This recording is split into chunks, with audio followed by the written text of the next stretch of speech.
Eksekutif Muda. Jumpa lagi dengan saya, Elvi Mulia. Kita akan lanjut membahas bagaimana caranya menjadi seorang leader yang efektif dengan konsep perilaku organisasi. Pada sesi yang satu, kita sudah membahas personality. Dan sesi yang kedua, kita sudah membahas 5 besar faktor personality. Pada sesi yang ketiga ini, kita akan membahas sikap dan perilaku. Kita akan membahas sikap yang juga memberi andil besar pada seseorang untuk berperilaku. Dan kita juga akan membahas perilaku itu sendiri. Kita langsung saja ya ke slide PowerPoint yang sudah saya siapkan. Kita bahas dulu attitude atau sikap. Sikap adalah reaksi atau respons terhadap stimulus, yaitu objek, orang, atau peristiwa. Selain itu, sikap juga cermin perasaan seseorang terhadap sesuatu. Diketahui bahwa semakin meningkat atau semakin banyaknya variabel-variabel atau kejadian-kejadian yang dihadapi, maka sikap dapat memprediksi perilaku yang akan diambil secara signifikan. Contoh sikap adalah toleransi, rendah hati, bersatu dalam keberagaman, jujur, saling menghargai, serius melakukan tugas, disiplin, rela berkorban, berani bertanggung jawab, komunikasi terbuka, kerjasama, dan lain-lain. Tentu saja sikap itu banyak sekali. Ini hanya beberapa contoh yang saya berikan.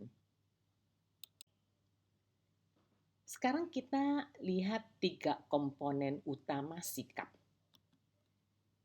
Yang pertama adalah keyakinan atas ide dan atau konsep sebuah objek atau event atau adanya seseorang. Yang kedua adalah perasaan untuk evaluasi objek, event, seseorang, peristiwa tersebut. Yang ketiga itu adalah kecenderungan kita untuk bertindak. Contohnya adalah kita yakin bahwa memukul orang itu tidak baik atau salah, sehingga timbul perasaan ingin evaluasi. Mengapa karyawan A memukul karyawan B? Dan kemudian kita timbul kecenderungan untuk bertindak, tapi kita belum bertindak. Karena kalau sudah bertindak berarti sudah masuk dalam ranah perilaku, misalnya kita menegur atau mendamaikan mereka. Fungsi utama sikap itu ada 4. Yang pertama adalah sebagai alat untuk menyesuaikan diri. Jadi sikap itu menyesuaikan diri terhadap stimulus sehingga menentukan perilaku yang akan kita ambil. Nomor 2 adalah alat mengatur tingkah laku, jadi juga mengatur perilaku kita. Yang ketiga adalah memilih pengalaman, jadi sikap itu memilih. Apakah kita sudah pernah mengalaminya? Sehingga dapat menentukan perilaku yang akan kita ambil. Yang keempat adalah alat cermin pribadi. Jadi sikap itu mencerminkan kepribadian kita. Apakah kita bersikap positif atau negatif? Kita sudah selesai membahas sikap secara cepat ya. Kita akan lanjut membahas behavior atau perilaku. Perilaku adalah kegiatan, aktivitas, perbuatan, tindakan yang dilakukan oleh kita atau seseorang atau individu. Contoh dari perilaku adalah kita sudah berpendapat, berpikir, bersikap, menangis, bekerja, tertawa, berjalan, berbicara, sekolah, kuliah, menulis, membaca, dan lain-lain. Jadi itu kita sudah bertindak ya, sudah merupakan sebuah aktivitas. Perilaku itu merupakan respon terhadap stimulus. Jadi dapat tertutup maupun terbuka. Kalau tertutup merupakan atau bentuk tindakan terselubung, jadi tertutup, tidak terlalu kelihatan. Sedangkan terbuka itu bentuk tindakan yang nyata, terbuka. Jadi sudah kelihatan perilakunya seperti apa. Sekarang kita lihat proses pembentukan perilaku. Terdapat 4 faktor penting. Yang pertama adalah persepsi. Persepsi itu adalah pengalaman hasil panca indera kita, yaitu penglihatan, pendengaran, penciuman, perasaan, dan lain-lain. Disusul dengan motivasi. Motivasi itu adalah dorongan untuk bertindak agar mencapai tujuan. Jadi kita pertama harus mempunyai persepsi dulu dalam proses pembentukan perilaku. Kemudian timbul motivasi. Baru kemudian yang ketiga adalah emosi. Emosi adalah perilaku bawaan kita. Jadi apa yang kita rasakan. Dan yang keempat adalah belajar. Belajar ini adalah perilaku hasil dari pengalaman kita. Jadi proses pembentukan perilaku itu pertama harus dulu ada persepsi, didorong dengan motivasi, kemudian timbullah emosi, dan yang terakhir adalah pengalaman. Jadi semua ini mempengaruhi proses pembentukan perilaku.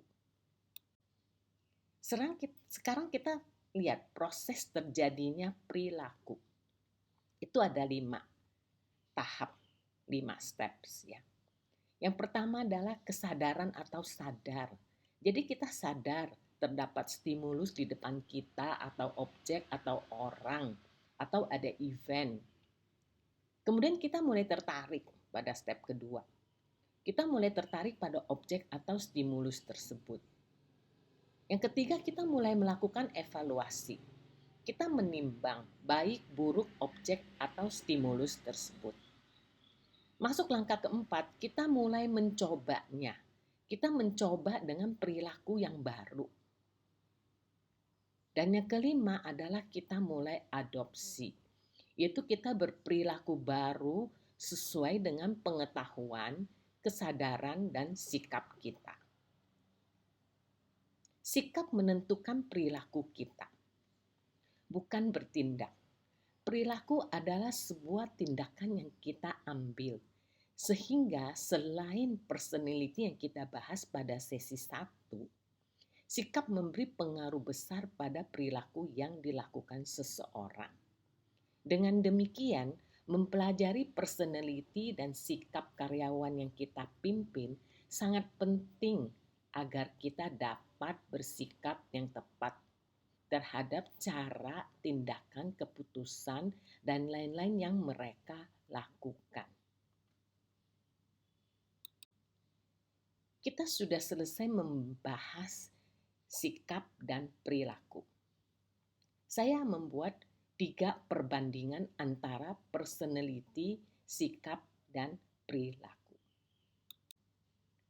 Saya membuat 3 kotak. Yang pertama adalah personality yang kita bahas pada sesi pertama. Yang kedua sikap dan yang ketiga perilaku yang barusan saja kita bahas. Personality adalah cara seseorang bereaksi dan interaksi dengan orang lain. Sedangkan sikap adalah respon seseorang dengan cara yang khusus, yang spesial terhadap stimulus yang ada dalam lingkungan.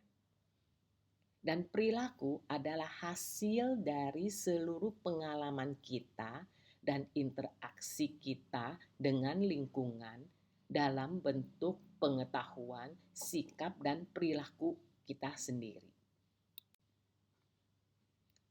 Perbandingan kedua adalah Personality itu mempunyai ciri-ciri extrovert dan introvert. Extrovert itu adalah suka gaul, senang bersosialisasi. Kalau introvert tentu saja sebaliknya. Sikap itu mempunyai ciri-ciri positif dan negatif. Sikap positif itu seperti optimis, berpikir positif, kita bilang positive thinking. Sedangkan sikap yang negatif, ya tentu saja sebaliknya. Dan perilaku itu adalah bawaan dan dipelajari. Apa sih bawaan? Bawaan itu adalah perilaku yang dipengaruhi oleh kultur, adat istiadat, budaya, emosi kita, nilai-nilai yang kita hargai, etika, kekuasaan yang kita miliki, genetika, dan lain-lain. Sedangkan yang dipelajari itu apa? Yang dipelajari adalah perilaku yang dipengaruhi oleh pengalaman-pengalaman yang kita dapatkan selama ini. Perbandingan ketiga adalah personality itu merupakan cermin seseorang berpikir dan berperilaku, masih berbentuk cermin ya. Sedangkan sikap itu menghasilkan proses berpikir dan berperilaku. Jadi sikap sudah menghasilkan sebuah proses ya. Perilaku adalah hasil refleksi personality dan sikap. Jadi perilaku itu sudah merupakan sebuah tindakan atau aktivitas atau action yang kita lakukan. Saya memberikan beberapa contoh personality yang positif, yaitu percaya diri, optimis, mandiri, charming, dapat dipercaya, humble, jadi orangnya tuh tidak sombong, capable, yaitu orangnya capable deh, adil, suka membantu, jiwanya sosial, orangnya gigih atau ulet, dan lain-lain. Dan tentu saja personality ada juga yang negatif. Misalnya sombong, pengecut, egois, malas, pelit atau kikir, bosi, suka bertengkar, tidak jujur, dan lain-lain. Sekarang kita lihat gambar yin dan yang. Semua orang pasti sudah pernah melihatnya. Saya artikan sebagai positif dan negatif, sesuai dengan pembahasan kita. Yang positif pasti juga terdapat setitik yang negatif. Demikian juga yang negatif juga terdapat setitik segi positifnya. Sesuai dengan pembahasan kita, di mana personality, sikap, dan perilaku pasti ada positif dan negatifnya. Sehingga sebagai seorang leader, kita harus berusaha memperbesar segi positifnya dan memperkecil segi negatifnya. Kita harus dapat berbuat atau melakukan segala sesuatu itu dari segi positif. Misalnya kita memiliki personality, sikap, dan perilaku yang positif. Sehingga menjadi contoh kepada seluruh karyawan untuk melakukan tindakan yang sama seperti kita. Dalam hal ini akan menuju pada pembentukan perilaku organisasi. Eksekutif muda, kita sudah selesai membahas sesi ketiga, yaitu attitude dan behavior atau sikap dan perilaku. Kita sudah ketahui bahwa sikap memberi andil yang besar pada seseorang untuk berperilaku selain personality.